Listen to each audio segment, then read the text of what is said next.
Olá a todos, hoje estamos reunidos para mais uma entrevista da Nordic Laboratories, do ciclo de entrevistas Nordic, e hoje podemos e temos o privilégio de contar com o Dr. Miguel Damas, que é o diretor clínico da Clínica Doutora Cristina Salles, Medicina Funcional, no Porto.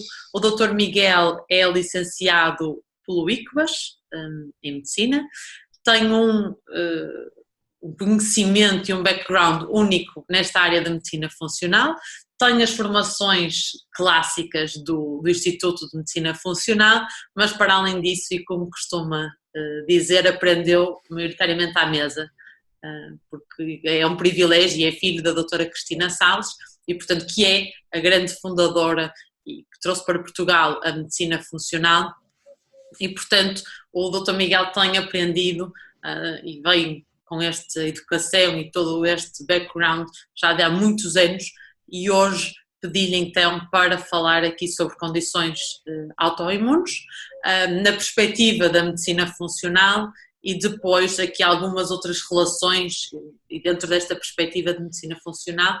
E portanto referi também que o Dr. Miguel tem pacientes de mais de 50 países, e daí também a sua experiência nesta área. Eu julgo que é o médico com mais experiência no que vamos falar hoje um bocadinho do protocolo Coimbra, se não global, na Europa. Mas se eu tiver Sim, na Europa, sim. aqui algum... Sim. Sim, obrigado, Bárbara. É um prazer estar aqui e poder partilhar um bocadinho desta história, do que nós fazemos nestas doenças autoimunes, e um bocadinho explorar quais são os meandros e o que é que se passa por trás, das prescrições, e por trás um bocadinho dos raciocínios clínicos e as opções que nós tomamos em termos terapêuticos nestas condições. Portanto, muito obrigado pelo convite. E realmente eu queria, porque tenho aqui, e é subejamente conhecida a sua abordagem aqui às condições autoimunes e com o protocolo Coimbra, que tem aqui uma abordagem e que a vitamina D é central, e Sim. tanto fala da vitamina D. E portanto, e tal como fiz com a doutora Daniela, e quero que seja algo que se perpetue nestas entrevistas, começar com uma questão, que é: falamos de uma vitamina ou de uma hormona? A vitamina ou a Ora, excelente questão, excelente questão. Nós, na prática, falamos de uma vitamina que está mal catalogada como vitamina. A vitamina D surgiu e foi descoberta como sendo o quarto elemento vital para a nossa saúde, e na altura já havia o elemento A, o B e o C, então a opção lógica seria a vitamina D. Acontece que depois, com a evolução da ciência e da nossa capacidade de perceber mecanismos bioquímicos, percebeu-se que a vitamina D comportava-se mais como uma hormona. E depois percebeu-se que efetivamente a vitamina D é uma hormona esteroide, que funciona em muitos sítios diferentes e tem um comportamento pleiotrópico, e conseguimos ter uma extensão de efeitos biológicos muito grande. Portanto, tecnicamente é uma hormona, mas foi catalogada como vitamina, e por ser uma hormona que tem um impacto tão grande e conseguimos ter efeitos terapêuticos tão alargados em diferentes áreas do nosso organismo e com diferentes efeitos clínicos. E hoje íamos focar-nos aqui um bocadinho nas doenças ou nas condições Sim. autoimunes. Qual é a base então para considerar a vitamina D e ser aqui, eu diria, que o elo e o centro do protocolo, ou do que segue para... Muito bem. Então, qual é que é o princípio da vitamina D no meio das doenças autoimunes? Para já, começou por uma constatação epidemiológica. O que aconteceu é que, se nós olharmos no globo, se olharmos para a distribuição das doenças autoimunes no globo, vemos que quanto mais longe as pessoas estão, as populações estão do Equador, maior a taxa de doenças autoimunes. E isto começou a ser demasiado evidente, até que se começou a tentar perceber o porquê disso, qual é que era o fator que estaria subjacente ao facto de quanto mais longe do Equador estaria maiores os números de doenças autoimunes. E verificou-se que era a exposição solar. Daí, de tudo que envolve a exposição solar, percebeu-se que era a vitamina D, que de facto, quanto mais longe estamos do Equador, menor os níveis populacionais em termos teóricos, em termos clássicos. E foi a partir daí que se começou a perceber a relação entre a vitamina D e as doenças autoimunes. Em termos técnicos, o que é que acontece?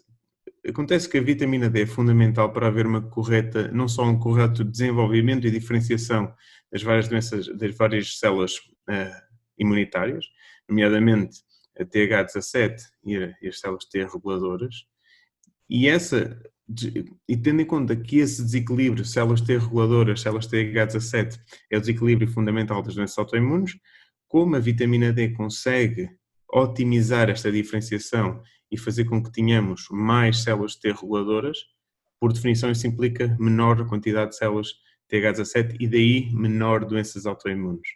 Então, nós, com a vitamina D, consegue-se efetivamente tentar, vamos dizer, otimizar o funcionamento imunitário, otimizar a diferenciação das várias doenças, das várias linhas imunitárias, e com isso conseguimos desligar, de certa forma, esta tal resposta TH17, que é a base fisiológica ou a base patológica até das doenças autoimunes. Portanto, este foi o passo que é o passo técnico que nos leva a usar a vitamina D com efeito nas doenças autoimunes. Porque referiu que isto era a teoria, não é? Quanto mais longe do Equador, Exatamente. os níveis de vitamina D seriam mais baixos. Naquilo que é a sua prática clínica, e sendo tem pacientes de 50 países diferentes, se é isso que realmente depois verifica, porque acredito que antes de iniciar o protocolo propriamente dito, seja pedido análise, estudar na anamnese, verifica. Vai para lá do que aquilo que eu tenho visto. Aliás, o que tem sido publicado é que a grande maioria das pessoas no mundo tem baixos níveis de vitamina D. O que significa que esta teoria de que é a quantidade de vitamina D que existe em circulação que define quem tem uma doença autoimune ou não, está fundamentalmente errada, porque senão, se fosse esta apenas uma razão linear, então tínhamos de ter muito mais pessoas com doenças autoimunes e felizmente não é isso o que se passa. Então o que é que acontece? Acontece que, para além de ter ou não ter, e a maioria não tem, mas ter ou não ter níveis ótimos de vitamina D em circulação, as pessoas que têm doenças autoimunes têm alterações genéticas, têm particularidades genéticas específicas num qualquer ponto do metabolismo da vitamina D, seja das enzimas que fazem a sua conversão e a sua ativação, seja dos transportadores, seja dos receptores, e o gene do VDR, que é o gene que codifica para o receptor da vitamina D, acaba por ser o que tem sido mais estudado e sobre o qual existe mais evidência do impacto que tem nas doenças autoimunes. Portanto, ter estes polimorfismos genéticos fazem com que se crie uma barreira, uma resistência aos efeitos biológicos da vitamina D. Estes polimorfismos, que nós dizemos que são SNPs, são Single Nucleotide Polymorphisms, são pequeníssimas variações, são pequenas mutações que não são suficientemente más, vamos dizer assim, para causarem resultados catastróficos, mas podem alterar a leitura do ADN e isso vai ter um impacto na codificação, na proteína, ou no receptor, ou na enzima que está a ser codificado. E essas alterações, no caso do receptor da vitamina D, criam alterações estruturais que fazem com que a vitamina D ativada, o calcitriol, não se consiga ligar tão bem ao VDR e não consiga iniciar o processo no qual está envolvido, que é a de transcrição genética. Traduzindo, doentes que têm uma doença autoimune, porque têm estas particularidades genéticas, têm estes polimorfismos genéticos, têm uma resistência aos efeitos da vitamina D, que significa que quantidades normais de vitamina D não produzem um efeito biológico normal. Daí ter surgido o protocolo Coimbra, foi desenvolvido pelo professor Cícero Coimbra, um professor neurologista brasileiro, que começou a perceber que aumentando as doses de vitamina D que nós vamos dando às pessoas, nós conseguimos, de certa forma, ultrapassar todas estas resistências que existem no metabolismo da vitamina D, conseguimos ultrapassar de forma a que o efeito biológico da vitamina D seja otimizado e o tal efeito de otimização das respostas imunitárias seja conseguido e consigamos desligar a base fundamental da doença e, se tudo correr bem, e depois permitir que haja uma espécie de recuperação. Porque o que vê, e isto também para quem depois vir aqui a nossa entrevista, porque nós dentro do gene ou do VDR, não é? O tal receptor da vitamina D, nós temos vários polimorfismos. No caso da Nordic e do DNA Health, nós neste momento analisamos mais do que um. Quando olha, vê, isso ajuda a isso a definir as doses que irá dar de vitamina D, vê que basta uma alteração num dos polimorfismos, é o cumulativo ou soma desses polimorfismos que de facto sim, excelente questão. A dose. Não, ou seja, não existe nenhuma demonstração, neste momento não existe nenhuma evidência que determinada constelação, conjugação de polimorfismos defina a dose que seja necessária. Por duas razões diferentes. Primeiro, porque não se sabe extensivamente, não sabe completamente como é que quais são os genes e os polimorfismos que podem haver em cada um destes pontos. Foi publicado um artigo pelo ICBAS, pelo Santo António, pelo Núcleo de Estudo de Doenças Autoimunes, salvo erro em 2018, a dizer que no lúpus, que foi a população que escolheram, de ter duas variações, ou seja, variações em dois dos genes do VDR, salvo erro, o FOK1 e TAQ1, nessas variações, induzia ou criava pior prognóstico, maior resistência ao tratamento e maior a probabilidade de dano cumulativo nos doentes com lúpus. E nesse artigo diziam que existiam mais de 20 pontos nos quais já tinham sido identificados polimorfismos genéticos com impacto fisiológico importante no que toca ao metabolismo da vitamina D. Portanto, como nós não temos uma visão completa de tudo, não temos maneira de saber se tiver esta alteração mais esta, significa que tem este nível de resistência, logo precisa desta dose. Até porque ter ou não ter os polimorfismos não é propriamente o fator mais decisivo. É mais importante o cômputo geral, é mais importante que pessoa tem esses polimorfismos. Então, a mesma conjugação de particularidades genéticas numa pessoa pode significar uma necessidade de uma dose mais elevada do que outra para ter o mesmo impacto clínico. Então, o que nós fazemos é, não só com base no ADN, aliás, nós normalmente normalmente eu peço o DNA Health quando há dúvidas se existe uma resistência à vitamina D, pelas análises. Já também podemos falar um pouco sobre isso, mas quando existe, para confirmar, para termos alguma base que justifique a prescrição das altas doses, porque também tem riscos. Caso contrário, se uma pessoa que tem uma doença autoimune, por definição, tem polimorfismos genéticos no receptor normalmente no receptor, no gene do VDR, do receptor da vitamina D, que significa que tem uma resistência à vitamina D. Em todas as pessoas com doenças autoimunes que nós fizemos o teste de DNA Health, todas elas tinham pelo menos uma alteração. E o que parece, pela minha experiência e pelos resultados que temos visto, é que qualquer alteração pode causar uma resistência que pode criar as condições para uma doença autoimune. Portanto, não precisa ser uma alteração muito séria ou não. Portanto, acaba por ser uma ferramenta importante em casos de dúvida. Eu ia mudar, quando pede o DNA Health, é para essa questão para olhar para o receptor da vitamina D, porque nós pensamos medicina funcional, individualização, personalização, a parte que nós pensamos logo em parte genética, porque isto é um conceito que as pessoas entendem muito bem, não é? Que é, cada um de nós tem os seus genes e, portanto, isto é claro, simples de explicar. E depois, então, como é que nós, ou seja, tem o resultado da DNA Health, mas depois há outras peças que pode utilizar nos resultados depois, no caso das condições autoimunes. Sim, portanto, lá está, nós usamos o DNA Health no contexto da autoimunidade quando não há um diagnóstico definido, quando temos situações em que há doenças autoimunes que não existe nenhum marcador sanguíneo específico. Por exemplo, nas doenças, na miastenia graves, nós temos o anticorpo anti-acetilcolina, portanto temos ali uma coisa muito específica, e se tem aquele positivo e tem sintomas associados, então sabemos que a maior probabilidade é que seja uma miastenia. Se temos fator reumatoide aumentado, a probabilidade de ter uma doença do foro reumatológico, digamos assim, é muito alta.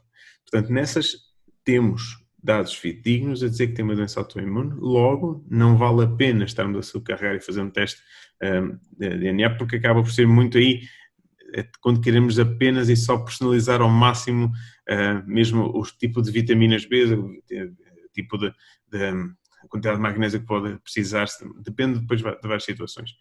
Quando temos sintomas clínicos, ou temos, portanto, sinais clínicos, quando temos sintomas de que pode haver uma doença autoimune, mas não temos um diagnóstico fechado, não temos dados de análises sanguíneas ou dados imagiológicos que comprovem o diagnóstico, a única maneira que temos para saber se a pessoa tem uma resistência à vitamina D ou não e pode usar esta ferramenta terapêutica é com o teste do DNA, sim. Portanto, continuando nesta linha de individualização e da personalização, uma frase que eu acho que ficou toda a gente da última entrevista era: cada um de nós tem também um microbioma, não é? Também uma impressão única, um perfil único em cada um de nós. Queria perguntar depois se há aqui também, porque estamos a falar de uma condição, mas não nos podemos esquecer dos princípios base, não é? Que é olhar para os vários setores, e portanto também se tem isso em consideração e como é que isso se reflete, no caso, quando olha para o intestino, o que é que considera e como é que isso pode refletir depois na doença ou numa condição autoimune. Sim, não há dúvida nenhuma, não devia haver dúvida nenhuma, de que uma alteração da saúde gastrointestinal tem impacto nas doenças autoimunes, e há mais do que uma razão para isso acontecer. No que toca ao microbioma, é difícil estar a isolar o microbioma de tudo o que se passa no intestino. E em quase todas as nossas consultas, eu explico aos meus doentes, nós temos a barreira intestinal é composta basicamente por 3 subbarreiras. Uma é o microbioma, outra é a mucosa, as células específicas da mucosa, e outra é o sistema imunitário associado às mucosas e ao sistema intestinal, o GALT. Têm que estar os 3 a funcionar de forma ótima para que todo o sistema local funcione bem e, por inerência, todo o sistema global funcione bem. Tendo em conta que 70% das células de defesa do nosso organismo estão no intestino, por definição, uma doença que tenha uma componente imunitária tem que ter alguma relação com o intestino. Por definição. Até porque é no intestino que se dá, ou que se faz maioritariamente, o processo de diferenciação das células imunitárias nas respostas TH1, TH2, TH17, T-regulatórias e as outras que acabam por ser menos fundamentais. Portanto, qualquer alteração do equilíbrio entre o microbioma, a mucosa e o GALT tem o impacto de alterar a maneira como nós produzimos respostas imunitárias e daí ter um impacto nas doenças autoimunes. Seja por uma questão alimentar, e o caso se calhar mais conhecido e mais falado é a questão do glúten, eventualmente os lácteos, mas o glúten acaba por ter um impacto maior. Quando nós reagimos imunitariamente contra o glúten, nós podemos ficar de tal forma sensibilizados contra segmentos de uma das moléculas do glúten, que por fenómenos de mimetismo molecular, nós acabamos por, de certa forma, cada vez que vemos em qualquer ponto do nosso organismo a mesma sequência de aminoácidos, vamos assumir que aquele indivíduo que lá em baixo nos estava a irritar está aqui escondido e vamos atacar. E esta, por exemplo, é uma ligação muito, muito linear entre glúten, ou sensibilidade ao glúten, a reação ao glúten e tireoidite Hashimoto, porque segmentos do glúten são muito, muito, muito iguais a segmentos de proteínas que existem, são muito frequentes na tireoide. Quando olhamos para o microbioma, a ligação direta, como esta do glúten com a tireoidite, não é tão facilmente estabelecível, porque é mais uma alteração daquele ambiente, daquele ecossistema, que nós interpretamos essa alteração como sendo algo claramente não boa e desenvolvemos reações contra essa alteração que depois aumenta a permeabilidade entre as células da mucosa e pode depois fazer com que haja a entrada de mais corpos estranhos e que haja uma hiperexcitação, uma hipersensibilidade contra essas proteínas, que normalmente até têm características para serem considerados superantigénios, e superantigénios são partículas que têm mais do que um ponto de ligação que permite disputar reações muito maiores, porque um antigénio tem um ponto de ligação possível, digamos de uma forma muito simplista, um superantigénio tem vários. Portanto, o potencial de magnitude de resposta imunitária é bastante superior. Portanto, é mais olhar para o microbioma como um todo e não se tem os lactobacilos devia ter, os bifidobacterias devia ter, os enterococcus devia ter, não é mais nesse ponto. Quando é que nós olhamos para o intestino? Pela nossa experiência, há dois grandes grupos, duas grandes doenças autoimunes que sofrem bastante influência sobre do microbioma. Uma, por razões óbvias, são as doenças inflamatórias intestinais, Crohn, colite, e parece que nessas pessoas a normalização e a otimização do microbioma é extremamente importante para conseguirmos estabilizar toda a doença. E outro parece ser a psoríase, por uma razão que eu não consegui explicar propriamente muito bem, mas parece que a psoríase também sofre muito o efeito do microbioma, enquanto nas outras doenças autoimunes acaba por ser ligeiramente menor.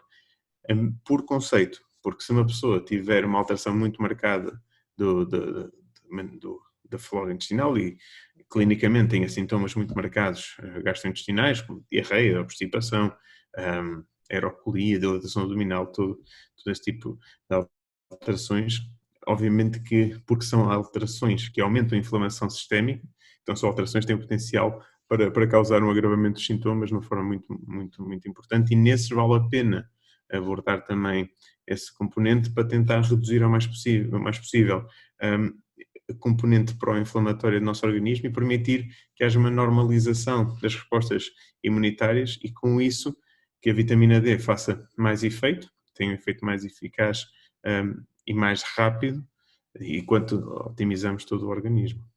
Portanto, isto é, voltamos aqui resumindo outra vez, é olhar para o indivíduo, perceber qual é a condição autoimune, olhar para a história, o que é que poderá ter disputado isto e, portanto, olham também, já falamos aqui na parte genética, portanto, aqui há alguns antecedentes, a parte intestinal, que também tem logo início na vida, desde o exatamente, desde sempre.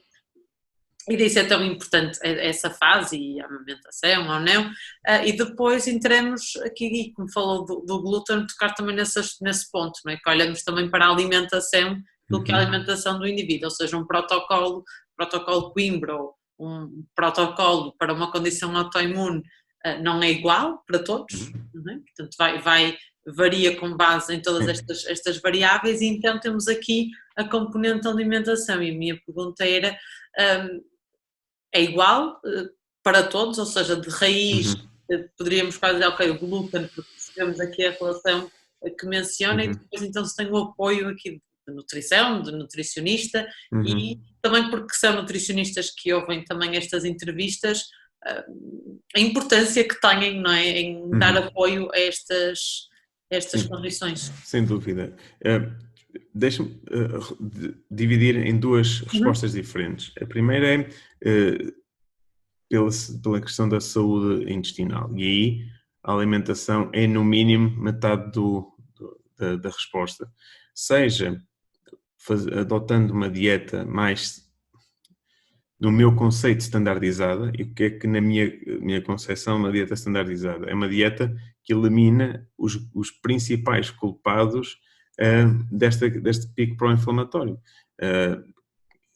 À partida, o glúten, mais do que o glúten, até os cereais de uma forma mais global, seja pelo impacto direto que as suas proteínas têm no organismo ou pelo impacto que eles podem ter no microbioma, que depois pode causar um agravamento da sintomatologia. Os lácteos, porque a grande maioria... Isto é uma curiosidade. Nós, para além do trabalho da autoimunidade, nós trabalhamos muito com atletas e ajudar a preparação física e nós já fizemos estudo de plantéis de equipas portuguesas e já fizemos estudo de equipas finlandesas E, curiosamente, num plantel de 30 pessoas, a probabilidade de encontrarmos em Portugal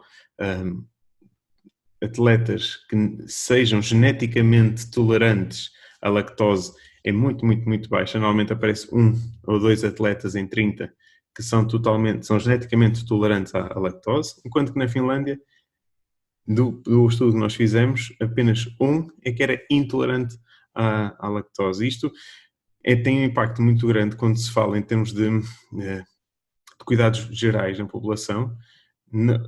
Não é possível extrapolar de uma forma direta tratamentos, opções terapêuticas, opções nutricionais de populações para as outras, porque a pool genética que está na nossa base é manifestamente diferente. Tinha uma pessoa na faculdade que dizia que a pessoa que tenha um sangue puro lusitano é intolerante à lactose porque geneticamente nós não somos capazes de produzir o gene que está associado à produção da lactase não existe.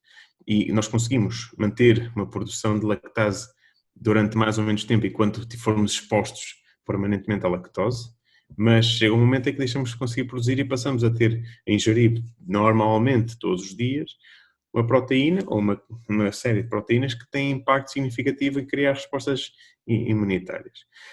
O papel da nutricionista em criar um plano alimentar dentro das regras standardizadas, ou, mais importante, se nós tivermos testes fidedignos de sensibilidades alimentares, começam a libertação das imunoglobulinas G, pelo menos a 4, mas de 1 a 4, e que permitam criar um plano nutricional que cumpra as regras, cumpra as necessidades a nível nutritivo, é fundamental para um sucesso terapêutico. Nós temos vários casos de pessoas cuja doença autoimune desapareceu, literalmente, só cumprindo um plano alimentar em que tiramos as sensibilidades alimentares, porque eliminamos da alimentação, eliminamos do dia-a-dia da pessoa o fator ou os fatores que estavam a ativar o sistema imunitário, estavam a fazer com que essas respostas TH17 estivessem ativas por fenómenos, normalmente neste cenário, são fenómenos de mimetismo molecular, são estes tais fenómenos em que partículas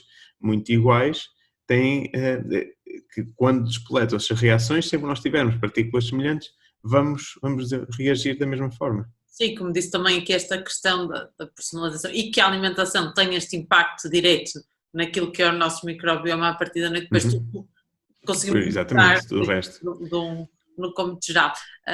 Deixa-me só dizer, a segunda parte da resposta que era especificamente em relação à vitamina D. Em relação ao protocolo Coimbra, o uso de altas doses de vitamina D, aí o papel da alimentação é um bocadinho diferente. O papel de uma alteração alimentar tem apenas sim, a garantia de tratamento. Porque tomar altas doses de D, eu não diria que pode ser, eu diria que é extremamente perigoso quando não são tidos os cuidados necessários para garantir a segurança. Isto porquê? Porque altas doses de vitamina D causam um aumento da absorção intestinal de cálcio. E se não houver cuidado no plano alimentar, ou seja, se mantivermos um plano alimentar com muitas fontes de cálcio, seja os lácteos, seja os frutos secos, as sementes, seja uma componente muito grande de saladas, ou uma ingestão muito grande de ovos, leguminosas, pode haver um aporte, uma absorção muito grande de cálcio e depois os nossos rins não têm capacidade de limpar esse cálcio. E se não tivermos cuidado, se não tivermos um plano alimentar ajustado, então é garantido que que vão surgir problemas graves, desde calcificação renal, depois calcificação para tudo o resto. Em relação a isso, há um pormenor que eu costumo dizer que é um pormenor maior, que é o facto de não existir nenhuma demonstração científica, em nenhum lado, de que a vitamina D em si, vitamina D isolada, tem capacidade de criar efeitos secundários problemáticos. Em qualquer artigo, qualquer base de dados que nós procuremos por toxicidade de vitamina D ou hipervitaminose D, aparece toda uma lista de coisas horríveis que podem acontecer, mas normalmente a primeira frase diz que doses altas de vitamina D podem causar hipercalcemia, níveis altos de cálcio no sangue, que depois podem causar este problema todo. Então, nessa situação, o papel da nutrição é fundamental, porque é a nossa garantia de segurança, é a nossa garantia de conseguirmos mitigar e conseguirmos eliminar a razão destes problemas e fazer com que o tratamento decorra de uma forma eficaz, mas de uma forma segura também.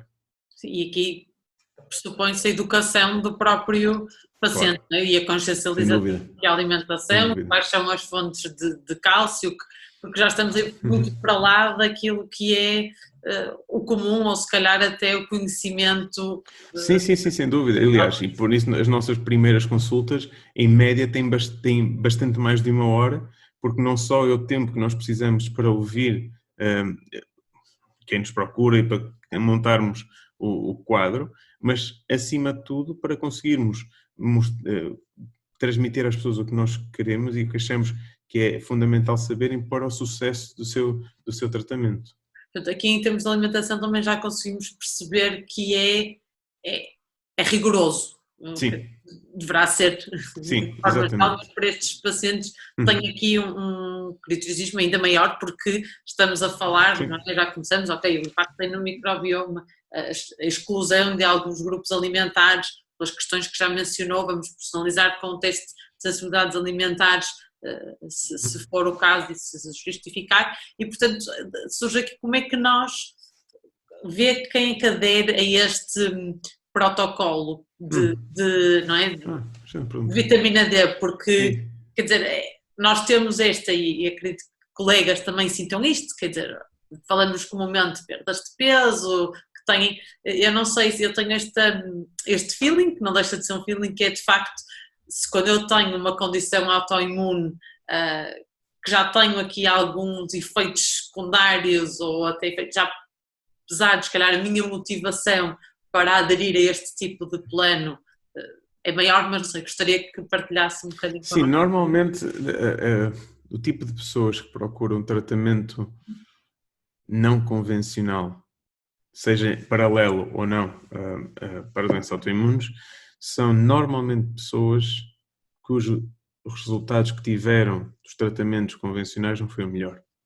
Normalmente, este é bastante mais de metade das pessoas. São pessoas que percorreram o percurso normal das doenças autoimunes, diagnóstico médico de família, encaminhamento para o hospital, fizeram os tratamentos, normalmente começam com os corticoides, depois, dependendo da patologia, mas alguma espécie de tratamento imunossupressor ou imunomodulador, e seja por falta de eficácia clínica, seja por níveis de efeitos laterais bastante grandes, então começam a procurar novas opções e começam a procurar que outras alternativas existem, e aquelas alternativas uso como uma palavra que até não gosto de usar, porque implica que se faz um tratamento ou se faz o outro, e não há nada mais longe da verdade. O importante é que as pessoas se munam e que lutem contra a doença autoimune com todas as ferramentas que possam existir e que tenham fundamentação científica e que tenham resultados.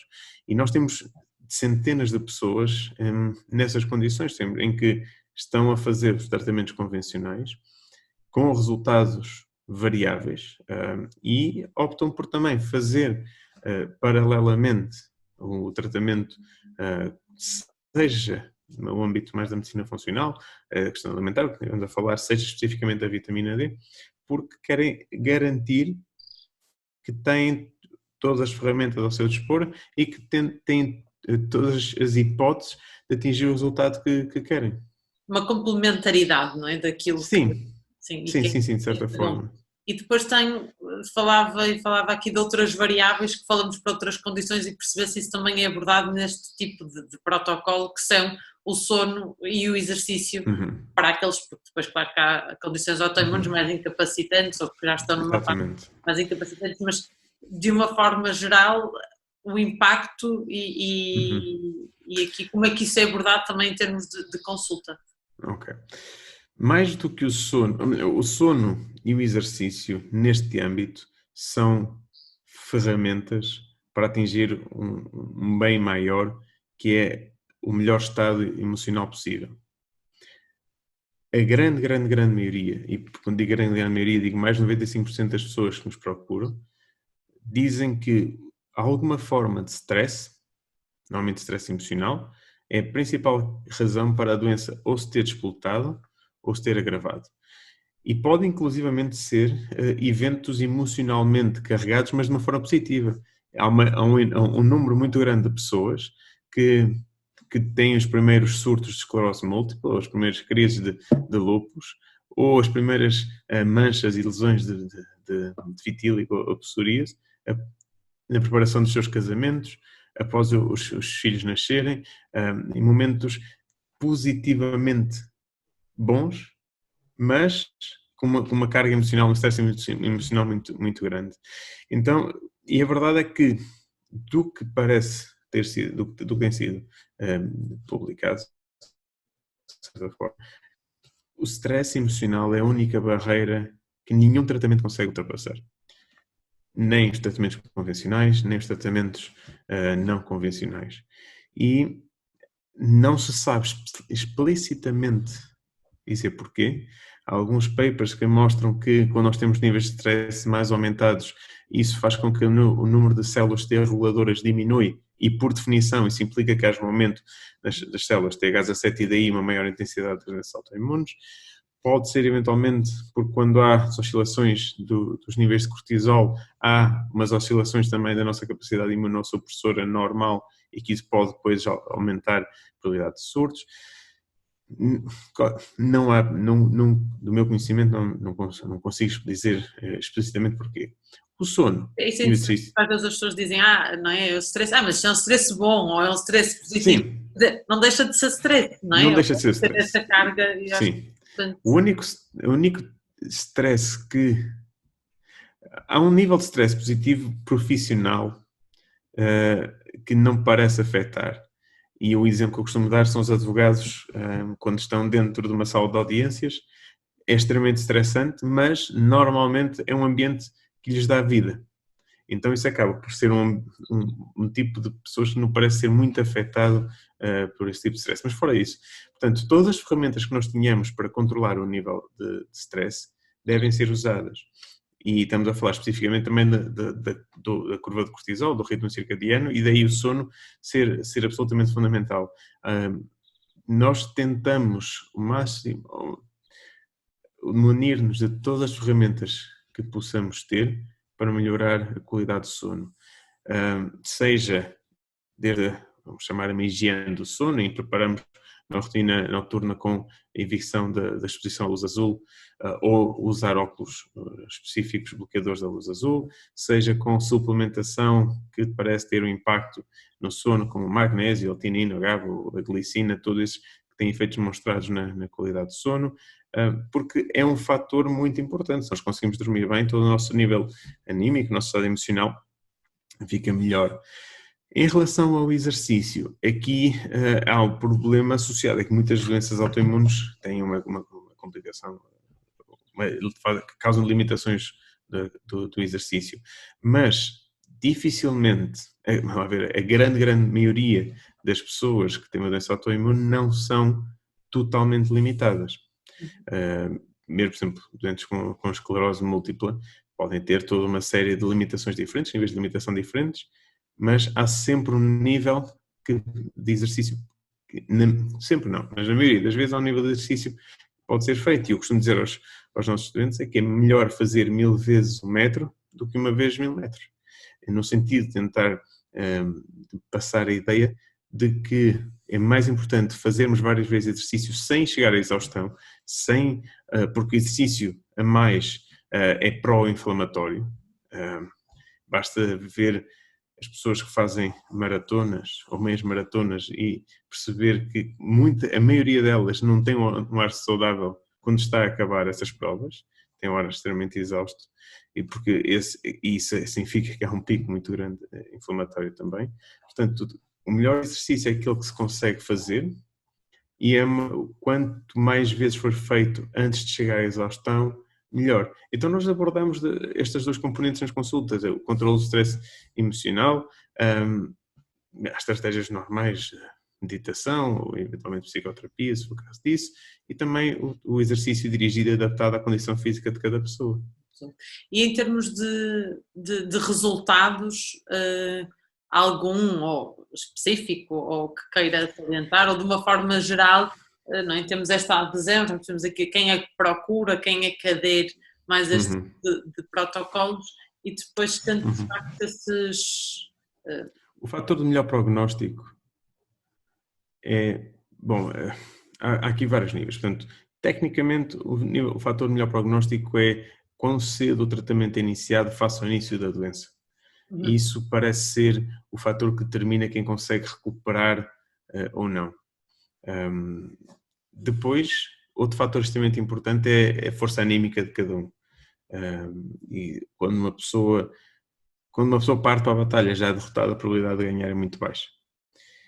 E estes dois fatores combinados fazem com que nós tenhamos um espectro muito grande de resultados.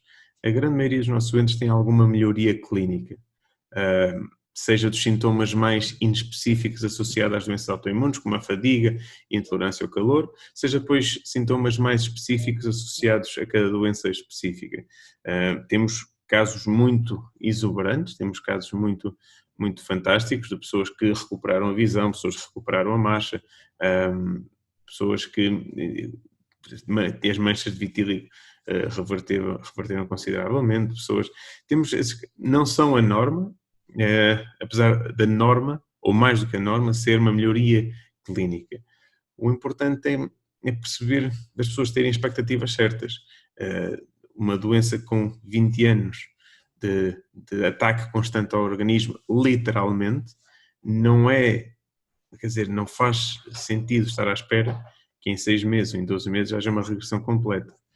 Pelo contrário, uma doença que seja relativamente jovem, então aí porque não foi feito dano suficiente que se torne irrecuperável, no fundo o que temos de pensar é estas doenças autoimunes é como se nós tivermos alguém a bater contra uma parede com uma moca.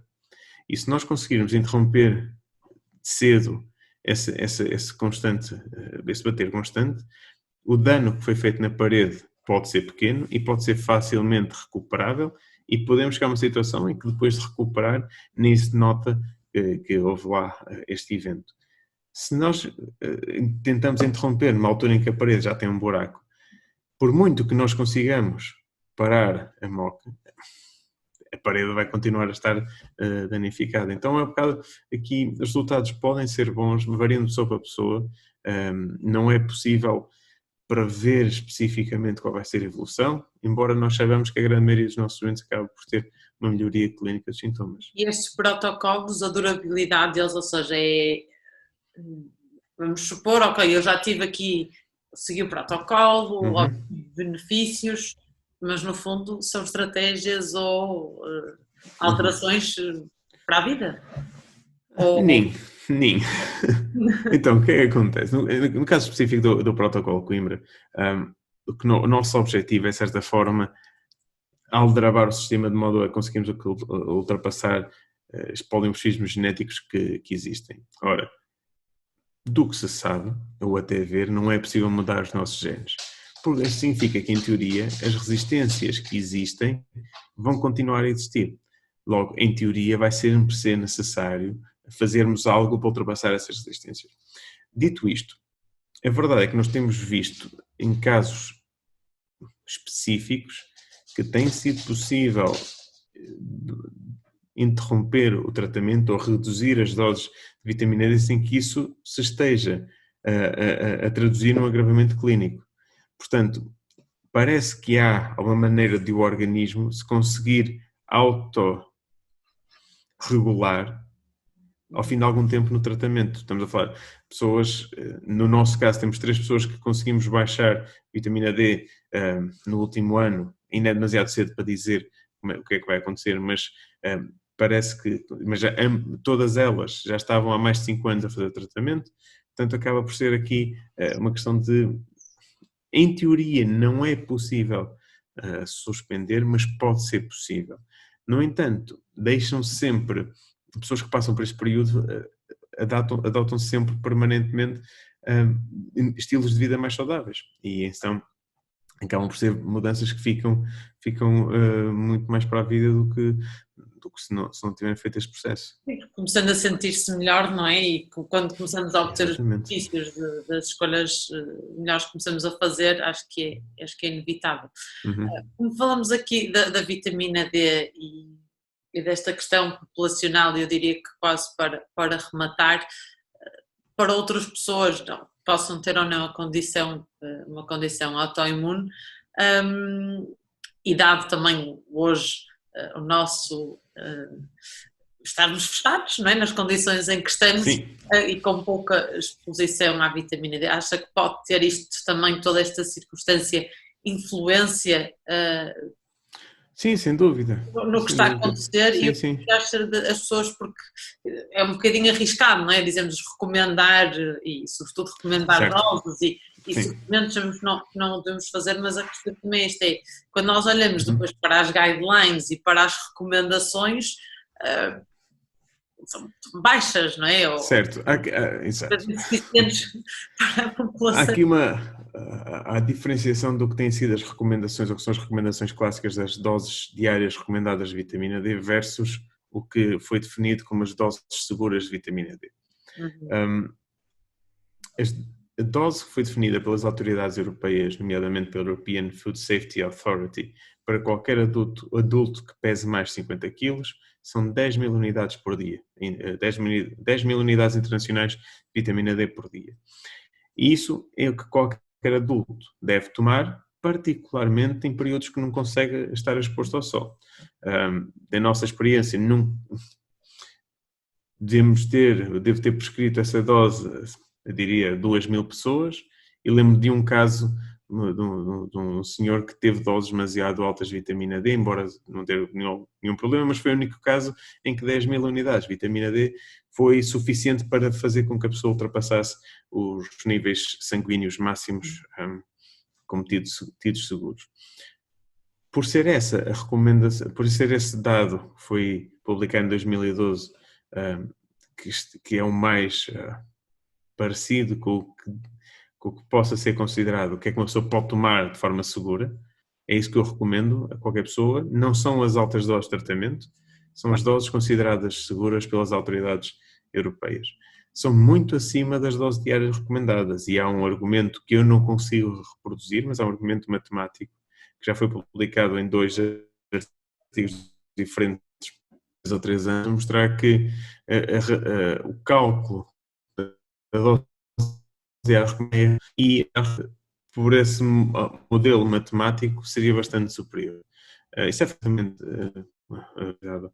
Portanto, qualquer pessoa deve tomar, particularmente numa situação que enquanto agora estamos a gravar isto em meio da pandemia do Covid-19 e que estamos fechados em casa já há algumas semanas. Então é fundamental tomarmos a vitamina D, digamos assim, é fundamental termos a vitamina D, termos este elemento vital em circulação. Se não conseguimos apanhar, ou se não conseguimos produzir pela exposição solar, então devemos suplementar, porque as fontes alimentares de vitamina D acabam por ser bastante limitadas na sua capacidade de nos dar as quantidades que precisamos. Agora, eu tinha dito em jeito de conclusão, mas acho que é importante também passar esta mensagem desta questão e ninguém melhor que o Dr. Miguel para explicar isto, não é? Que às vezes pensamos em exposição solar, mas as pessoas depois, é o protetor solar, é a hora, Okay. Acho que esta questão é importante. É importante, é importante. É a zona, às vezes nós achamos que é normal, mas nem toda a gente está visto, não é? Exatamente. A produção de vitamina D pela área também que está exposta, não é? Então, excelente ponto. Então, a produção de vitamina D pelo contacto, pela exposição da pele aos raios ultravioleta B está dependente da altura do sol. Porque quanto mais, digamos assim, o sol tem capacidade de penetração e também por isso os perigos são maiores. E a exposição solar necessária para uma vitamina eficaz de 10 mil unidades basta estarmos expostos 15 a 20 minutos a grande maioria do corpo, como se estivéssemos na praia, na altura em que o sol está a pico, volta do meio-dia, é suficiente para produzir a vitamina D que precisamos. Sem que haja qualquer protetor, porque qualquer espécie de protetor reflete os raios ultravioleta B, mesmo os protetores solares que não são de espectro total, os raios que refletem, são que produzem a vitamina, os que levam à produção da vitamina D. Portanto, exposição solar na superfície substancial da nossa pele sem qualquer proteção solar durante 15 minutos, quando o sol está mais a pique.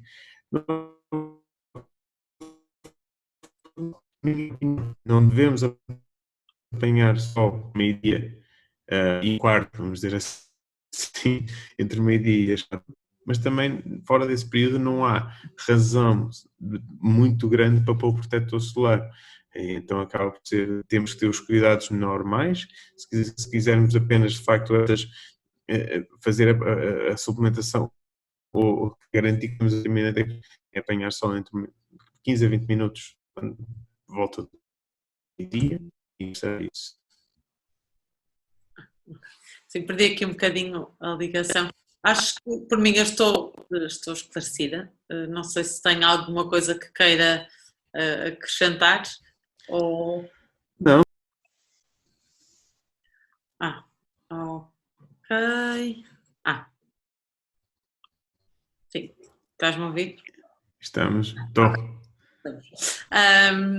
Pronto. Portanto, o que é que tinhas dito? Se eu queria acrescentar mais alguma coisa? Teste. Pronto, então eu vou acabar isso e depois tu fazes o melhor para cortar e colocar. Correto. Portanto, espero que, não, uma vez mais, agora, é para conseguires sincronizar. Não, obrigado uma vez mais pelo convite e por podermos partilhar este conhecimento com as pessoas, e o objetivo é que mais pessoas tenham mais conhecimento e que tenham mais ferramentas para que possam, seja ajudar os seus doentes com as doenças autoimunes, ou que as próprias pessoas saibam que existem ferramentas úteis para lidar com as suas doenças. Espero que tenha sido útil, e nós temos casos de sucesso bastante interessantes, mas cada caso é um caso, e o importante é perceber que nem os genes são o destino, nem os diagnósticos são o destino. Aliás, os diagnósticos devem ser vistos um ponto de partida e não um ponto de chegada. Portanto, muito obrigado por este e espero que tenha sido útil. Claro que sim, tenho a certeza que sim, e de facto, só deixar aqui mais uma vez os contactos da Nordic, que já o têm também no nosso canal do YouTube, e o Dr. Miguel podem encontrá-lo então na clínica Doutora Cristina Salles, medicina funcional. Funcional, sim. Sim, pelo nosso site cristinasales.pt, ou podem me encontrar no Facebook, no LinkedIn, no Instagram. Fazemos publicações frequentes e o nosso objetivo é dar o mais possível, precisamente a conhecer qual a ciência por trás de tudo isto, o que fazemos, e qual é o fundamento teórico e os fundamentos, os casos práticos que vamos tendo. Portanto, sejam bem-vindos. Para os profissionais de saúde, temos as formações da Nordic, algumas das quais ministradas também pelo Dr. Miguel, e outros casos também, sim, com certeza que estará à vontade para falar, em particular, analisar casos clínicos. Portanto, obrigada a todos que assistiram e esperamos ter. Muito obrigado. Obrigada de uma vez mais. Muito obrigado. Obrigada.